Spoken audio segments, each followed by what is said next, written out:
27 minutos pasaron de las 9 de la mañana. ¿Les parece que nos metamos un poquito en la provincia de Buenos Aires hoy? Bueno. De una, así de lleno. Hay algunas otras cosas para charlar. Hay movimientos en el Senado, en el diputados. Hay unos bardos lindos para repasar en estos días. Cositas. Pero no nos vamos a meter hoy, nos vamos a meter en la legislatura y en la provincia de Buenos Aires, porque en el día de ayer Axel Kicillof reunió a intendentes, legisladores y funcionarios aquí en la ciudad de La Plata para exigir la aprobación de la ley de financiamiento que aún espera el tratamiento de la legislatura bonaerense. Recuerden que estamos con este tema metidos porque le dieron a Kicillof tanto la Cámara Baja como la Cámara Alta del Congreso, digamos, de la provincia de Buenos Aires, de la legislatura, le dio el proyecto de presupuesto 2026, le dio la ley impositiva, se las aprobó ambas en un mismo día, pero dejó por fuera la ley de financiamiento, lo que se llama vulgarmente el endeudamiento, que necesita justamente el gobierno provincial con organismos multilaterales e internacionales para poder financiar ese presupuesto. Entonces, por eso la importancia de esto. Recordemos que se suponía que estaba esa confirmación y que a último momento, después de empezar a trazarse la sesión, no estaban los votos y aparentemente todavía tampoco están. De esta forma, entonces, hizo este encuentro, esta reunión con conferencia de prensa, el gobernador pidiendo a los legisladores, principalmente de la oposición más dialoguista, de la UCR, de la coalición cívica, algunos sectores incluso libertarios que en la legislatura tienen un acercamiento o no tienen tanto patoterismo a la hora de discutir alguna de las leyes del oficialismo bonaerense, les pidió que acompañen este proyecto porque se espera que hoy haya sesión preparatoria en la Cámara de Diputados de la legislatura bonaerense para definir las nuevas autoridades que juren los nuevos legisladores, quienes en el día de mañana, todo esto es lo pensado, ¿no? En el día de mañana realizarían sesión para tratar de nuevo el endeudamiento que demanda el gobierno provincial y que luego también haya sesión en el Senado rápidamente para pasar también la ley de financiamiento previo a que se terminen las sesiones ordinarias. Igual recordemos que el otro día en la Comisión de Trámite Legislativo se discutió la posibilidad de que haya sesiones extraordinarias también en la legislatura bonaerense. Lo vamos a escuchar al gobernador Axel Kicillof porque no solamente pidió por la aprobación de esta ley y este endeudamiento, sino que además reclamó y explicó el porqué, la necesidad de salir a pedirle dinero a organismos multilaterales, justamente ante la asfixia, dijo, del gobierno nacional. La provincia de Buenos Aires se enfrenta a una situación excepcional, dijo el gobernador, porque denunció una asfixia financiera ilegal por parte del gobierno que, según argumenta la provincia, ya debe más de 13 billones de pesos en lo que le correspondería pagar a el gobierno bonaerense. En estos 2 años, nuestra provincia fue objeto de una inédita situación donde se habló irresponsablemente de amenazas de intervención. Hay diariamente exclusiones deliberadas en reuniones presuntamente federales y agresiones públicas diarias. Pero eso se agrega la estrategia de ahogar y asfixiar financieramente a la provincia. Y en esto quiero decirlo porque hoy es ley de la legislatura de la provincia de Buenos Aires la denuncia que la hago extensiva al país federal. Estamos todas las provincias con este problema.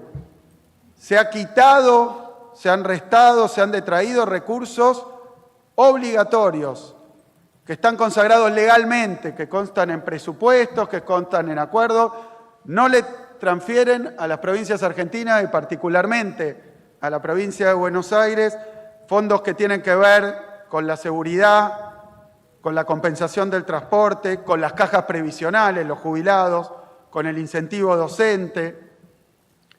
En el caso de nuestra provincia de Buenos Aires, hemos hecho el cómputo, porque también para la mayoría de estas situaciones de robo a la provincia de Buenos Aires, hemos recurrido y creo que la provincia no tiene antecedente en esto a la Corte Suprema de Justicia para hacer el reclamo que corresponde. Pero bueno, ahí lo escuchábamos entonces al gobernador en una conferencia de prensa que estuvo acompañado también por la mayoría de las figuras de su gobierno, también para dar una imagen de respaldo contundente a la necesidad de este endeudamiento y para mostrar que el bloque justamente de Unión por la Patria se encuentra unificado ante este planteo. Recuerden que se venían un par de dimes y diretes con respecto a, bueno, que algunos sectores no querían votarle el endeudamiento. Finalmente eso se reordenó, estuvo Malena Galmarini, estuvieron, ¿no?, los funcionarios, estuvo, bueno, Facundo Tignanelli, representante también de la Cámpora en la Cámara Baja bonaerense, bueno, figuras del Frente Renovador, estuvieron los ministros. Bueno, también hoy va a haber actividad, Kicillof va a estar tomándole juramento a la nueva directora general de Cultura y Educación, Flavia Terilli, quien reemplazará a Alberto Sirioni, que se va por cuestiones personales de esta gestión provincial, luego de de acompañarlo, ¿no?, a Kicillof en todo este gobierno y esta gestión de gobierno. Así que también habrá actividad, veremos ahí también probablemente varias figuras formando parte de este escenario. Así que bueno, vamos a ver si efectivamente hoy hay juramento de los diputados electos. Veremos si efectivamente mañana hay o no hay sesión. Lo que es seguro es que el gobierno de Axel Kicillof necesita este endeudamiento para incluso poner en vigencia las otras leyes ya aprobadas, principalmente la de presupuesto ya aprobada por ambas cámaras de la legislatura bonaerense. Es algo que vamos a seguir siguiendo de cerca, porque bueno, va a definir el rumbo concreto del gobierno provincial, porque bueno, ya sabemos, sin plata va a ser muy complicado el año que le sigue a la gestión bonaerense. Esperando ver si la Corte Suprema hace lo mismo que hizo con la provincia de Córdoba, que obviamente todos estamos convencidos de que no va a suceder, claro, que es tratar de intervenir para que las partes se pongan de acuerdo. Recuerden que la provincia de Córdoba no solamente recibió los fondos, sino que además después salió a festejar que era la provincia que mejor jubilaciones pagaba en el país, y ahí tuvo de nuevo un enfrentamiento con el gobierno nacional, producto de este retaseo de fondos, que es parte del disciplinamiento político, pero en este caso es parte del ahogamiento que hay a las provincias. Y de forma ilegal, ¿no? Algo que remarca siempre la provincia de Buenos Aires, por eso también esto se encuentra ya en la Corte Suprema, después de varias apelaciones, porque se tratan de una asfixia ilegal, no es que no le está dando fondos discrecionales u optativos, sino que está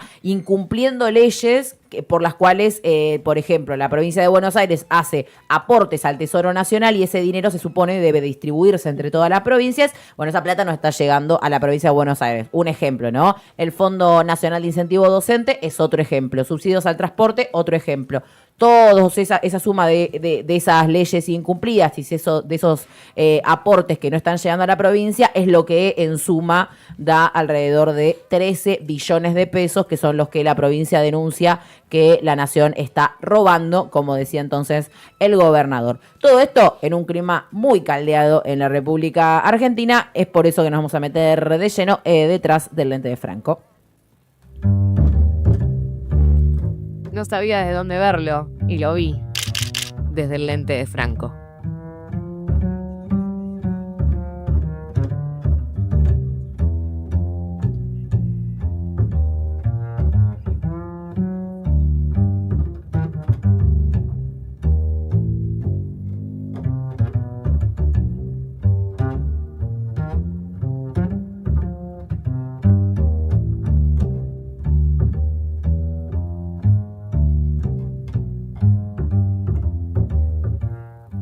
Bueno, nos vamos a meter en un tema que lamentablemente es una foto de tapa, que hace mucho tiempo que venimos hablando, alrededor de los despidos. No hablamos, en este caso, de los despidos del Estado Nacional que que venimos cubriendo hace mucho tiempo, que venimos hablando con muchos de los compañeros y compañeras referentes, parte de las juntas internas, delegados de tanto la Asociación de Trabajadores del Estado como los distintos gremios que contemplan a trabajadores del Estado. En este caso vamos a hablar de los trabajadores privados, porque ya no es exclusivamente una información que surge de distintos centros de estudios, como por ejemplo el Centro de Economía Política Argentina, que a partir de los datos de la Superintendencia de Riesgos del Trabajo destacan que en el primer año y medio del gobierno de Javier Milei cerraron 17.063 empresas privadas, más de las que abrieron en Argentina. Esto significa que están cerrando empresas, 28 empresas por día. ¿Sí? O sea, más de una empresa por hora cierra en la Argentina. ¿Sí? O sea que cuando terminemos el programa va a haber por lo menos 3 empresas menos en la Argentina a este ritmo. El saldo negativo de puestos de trabajo, estamos hablando de alrededor de 240.000 puestos de trabajo, pero quería destacar también que gran parte de todo esto obviamente que corresponde a la política estructural de este gobierno, que no corresponde exclusivamente a una decisión empresarial. Como bien venimos alertando y observando en este año y medio, casi 2, del gobierno de Javier Milei, estamos a punto de cumplir los 2 años, lo que hemos visto es una apertura indiscriminada de importaciones, lo cual es un factor muy importante, obviamente, para el empresariado y que genera, lo que ellos llaman, en un término, una competencia desleal. ¿Qué significa? Los que están produciendo afuera, producen con un 25, un 30% más barato que nosotros. Incluso los que están en Brasil, que están mucho más cerca en términos de traslado de los bienes que traen a la Argentina. Pero esto también modifica un estilo de producción en la Argentina. Y me acuerdo que lo alertábamos cuando hablábamos de la situación en Tierra del Fuego, ¿no? Y el ataque concreto a la producción de electrodomésticos, del ensamble de los teléfonos, por ejemplo, en la provincia centro de nuestra patria bicontinental y bioceánica. Y hablábamos de que empresas como Mirgor, de la familia Caputo, por ejemplo, tenían mucha capacidad de transformarse en esta situación. Bueno, ¿cómo sería esa transformación? Transformar sus galpones en espacio de importado. No necesitan ya de trabajadores para ensamblar productos que traían de afuera, sino en este caso directamente los traen a menor costo y en clave del análisis empresarial, liberan a los trabajadores. Y vamos a entrar en una lista, triste lista, primero vamos a ver esta imagen. Le voy a pedir a Mati Marchi, por favor, si podemos ir a Caromar San Justo, uno de los videos que trajimos para compartir con ustedes, que lamentablemente también son fotos de tapa, ¿sí? Fotos que nos traen recuerdos de la Argentina más triste, sobre todo de los cordones industriales destrozados, ¿no? Ahí estamos viendo Caromar San Justo, una empresa que es una mayorista. Iban los trabajadores a presentarse y se encuentran con la empresa cerrada. Algo muy parecido a lo que pasó aquí en Berisso. ¿Se acuerdan? Sí. Que cubrimos muy de cerca con las familias.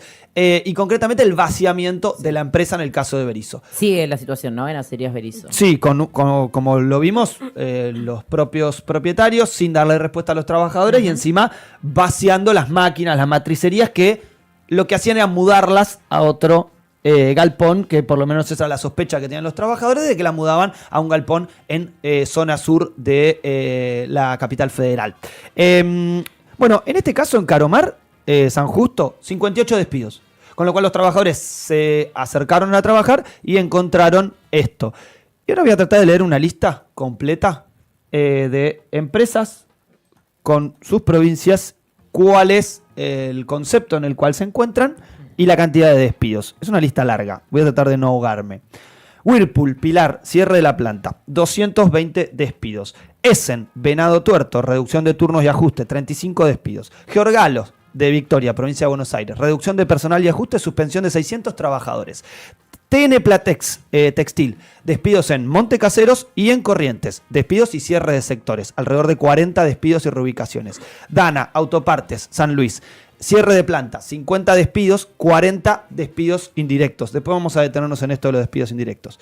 Newsan, una tecnológica de Tierra del Fuego. Recorte de producción, 150 despidos. Luxo Textil, La Rioja, cierre total, 40 despidos. Textilana, Mar del Plata, suspensión de la producción, suspensión de 250 trabajadores. La Suipachense, Láctea, de Suipacha, quiebra de la fábrica, 150 despidos. Electrolux de Rosario, suspensión de la producción, suspensión de 400 trabajadores. Mave, que es la ex Drean, electrodomésticos. Ajuste de producción, 200 despidos. Walla, la Fintech, digamos, ¿no?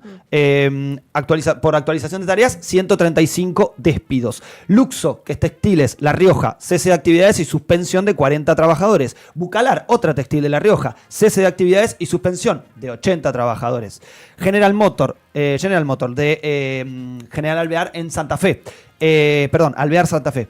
Más de 100 despidos. Caromar, que la acabamos de nombrar y veíamos las imágenes, Color Living de General Pacheco, que son 40 despidos, y además acá lo que hay es una posibilidad de la transformación de los galpones instalados, transformarlos en una importadora. DBT, fábrica de generadores y alternadores eléctricos, despidió al 90% de su personal en Sastre, Santa Fe. Granja Tres Arroyos va a cerrar su planta de Concepción del Uruguay, allí va a haber 250 trabajadores trasladados a otro peladero. Seguramente de acá también resulten algunos despidos. Y siguen los despidos en Cramaco, Color Living lo nombraba, Corben, Das Nike y Carfree. Yo quiero... El otro, perdón, te sumo, Sí. Ilva Sí, Cerámicas, sí. que es algo que venimos Sí, siguiendo. Petroquímica Río Tercero. Petroquímico Río Tercero, Acerías Berizo, y Acerías bueno, y ahora el Berizo. otro día lo que fue los trabajadores de Whirlpool, Sí. otra empresa que también el plan es reconvertirla en una importadora. De los productos. Yo también sumo ahí a esto que mencionaba Franco, que a General Motors, Cristina, en su momento, en 2008, le cedió un préstamo de 70 millones con ANSES, este préstamo se le cedió a ANSES, porque su casa matriz no les podía brindar ese préstamo y si no tenían que despedir trabajadores, y el Estado argentino le brindó ese préstamo y pudieron mantener a sus trabajadores y un par de años después ampliar su fábrica y contratar más trabajadores, creo que alrededor de 600 trabajadores. Sí, hoy el colega cuando Ali Jalad traía mencionaba. el Esto a mí discurso de me pone 2009. cuca. Esto, claro. Total. Pero en bueno, 2009, el discurso sí. de Cristina 2009 diciendo: con fondos del ANSES vamos a darle esta plata a General Motors. Y en 2014, General Motors, casa matriz, le da 150 millones de dólares, si no me equivoco, a, en este caso, la compañía argentina. Cristina va a inaugurar esa fábrica, o mejor dicho, esta ampliación, en la que contrataban estos 600 trabajadores que decía Sí, que recién. Cristina le da la plata, pero después la empresa se la devuelve al Estado argentino, obviamente. Pero estas son, para hacer una comparación, ¿no?, a lo que estamos pasando hoy en día, que al Estado le importa un carajo que despidan trabajadores, y en el gobierno kirchnerista, que se robó todo, se podían ampliar empresas. El otro día en la otra radio en la que estoy, sacábamos a Cejera, que es la Cámara de Empresarios de la República Argentina, y justamente le preguntaban mucho con respecto a también la cuestión ideológica de los mismos empresarios, ¿no? Porque es esto, ¿no? A General Motors le permitió seguir con la producción y le permitió seguir haciendo ganancia, porque no es que lo hizo por benefactor para los sueldos de los trabajadores, le permitió seguir haciendo ganancias el Estado, Sí. ¿no? Digo, más allá de si fue el kirchnerismo, el Estado le garantizó eso. Ahora, ¿cómo puede ser que ahora, incluso perdiendo, incluso teniendo que cerrar, porque no todas las empresas, por ejemplo las pymes, que es más que nada lo que representa este Cejera, no todas se pueden reconvertir tan rápidamente en importadoras como No. si, por ejemplo, una multinacional? Y él decía, bueno, esa cuestión ideológica, que mucho se marca en otros sectores, ¿no? Cuando uno dice, bueno, no tenés un mango y vas y votás a Milei o apoyás estas políticas, también pasa en los sectores empresarios. Y también muchas veces esa idea de no quiero volver a lo que había antes, no importa lo que eso signifique, gana muchas veces por encima incluso que el propio interés y la defensa de la propia ganancia, lo cual para uno, digamos, a veces dice, no, bueno, los empresarios solo piensan en la guita. Bueno, piensan en la guita, pero también les gana a veces lo ideológico, incluso por encima de su propio beneficio, algo que a veces cuesta entenderlo porque vos decís, bueno, ¿qué les conviene de este plan de miseria? ¿Qué les conviene de tener que cerrar? Digo, más que nada hablando del sector medio y pequeña empresa, ¿no? Hablando obviamente de las multinacionales que obviamente le genera menor costo importar que tener una planta trabajando. Es una reconfiguración, como decimos, y que obviamente cuando hablamos de trabajos, nosotros estamos destacando todos estos despidos. Pensemos que todos estos despidos, esto es como cuando vos apilás varias fichas de dominó y tirás una, y bueno, empiezan a caer todas con una diferencia temporal, ¿no? Sí. Entonces la primer ficha cae en un momento. La última ficha cae muchísimo más tarde, ¿no? Cae el tiempo o la velocidad en la que cada ficha va golpeando a la otra. Cuando hablamos de trabajos indirectos y cuando hablamos de estas empresas que se pueden reconfigurar, estamos hablando de un montón de pymes que dejan de brindar servicios a estas empresas. Logística, por ejemplo. Logística, pienso. limpieza, por ejemplo, que son las dos áreas de trabajo más concretos que a veces las empresas no lo absorben en clave de poder tercerizarlo. Y en este caso, obviamente, están también profundamente golpeadas. Y también el consumidor, ¿no? Porque el trabajador que se queda sin su salario es un consumidor menos. Estamos perdiendo muchísimo. Quienes se quedan sin laburo no pueden ir a comprar por más importadoras que hayan. Y gran parte de todos estos despidos estamos hablando en las últimas 2 semanas.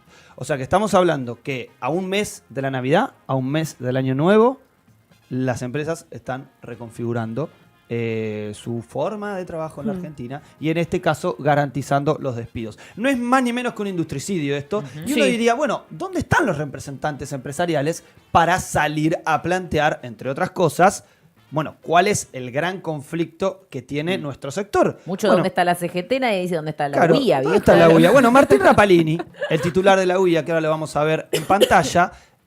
Mire, esta es la frase de Martín Rapalini. Yo la verdad que hay cosas que en esta Argentina no te dejas de sorprender nunca, realmente. En esta transición venimos planteando que aunque entendemos y compartimos la orientación de ir hacia un orden macroeconómico y bajar la inflación, vemos que las compañías transables, sobre todo las industriales, estamos cargando con un montón de peso. Mochilas y distorsiones que hacen complejo competir en un mundo muy agresivo en términos comerciales. Por eso, alertamos que tiene que haber una transición que contemple estas distorsiones que vemos en el mercado. Lo dijo en diálogo con Infobae. Venimos hablando de competencia desleal. Los productos que entran sin impuestos, principalmente, obviamente, hace referencia a las industrias chinas de Temu y de Shein. Y también está la competencia desleal que venimos alertando desde China.